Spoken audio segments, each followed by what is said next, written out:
ఫెయిల్యూర్స్ని ఎదుర్కొన్నవాడే ఈరోజు స్టేడియాలను సైలెంట్ చేసే పేరుగా మారాడు. ఇది క్రిస్టియానో రొనాల్డో. ఫుట్బాల్ స్టార్ కాదు, మెంటాలిటీ మాన్స్టర్. రొనాల్డో బాల్యం గురించి వెళ్ళినట్టయితే ఇతను 1985 పోర్చుగల్లో మండీరా ఐలాండ్లో అయితే పుట్టడం జరిగింది. చిన్నప్పుడు పేద ఫ్యామిలీ, డబ్బు లేదు, లైఫ్ సపోర్ట్ లేదు. నాన్న పేరు జోసే డెనిస్, ఫుట్బాల్ క్లబ్లో స్వీపర్గా పనిచేసేవాడు. వాళ్ళ మదర్ పేరే డోలోరేస్. క్లీనింగ్ పనులు చేస్తూ వాళ్ళ జీవనాన్ని అయితే సాగించేవారు. ఇంట్లో 4 పిల్లలు. రొనాల్డో చిన్నప్పుడే అర్థం చేసుకున్నాడు బతకాలంటే గెలవాలి అని చెప్పి. అయితే ఈయన ఫుట్బాల్ ఎంట్రీ అనేది 8 ఏళ్ళకైతే జరగడం జరిగింది. 8 ఏళ్ళకే ఫుట్బాల్కు ఎడిక్ట్ అయ్యాడు. 12 ఏళ్ళకి ఇంటి నుంచి దూరంగా లెస్బినీ అకాడమీలో అయితే జాయిన్ అవ్వడం జరిగింది. హోమ్ సిక్నెస్, ఫ్రెండ్స్ లేరు, డబ్బు లేదు, రోజు ఏడుపు.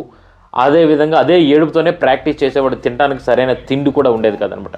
అక్కడే ఒక అలవాటు పుట్టింది. ఎవరు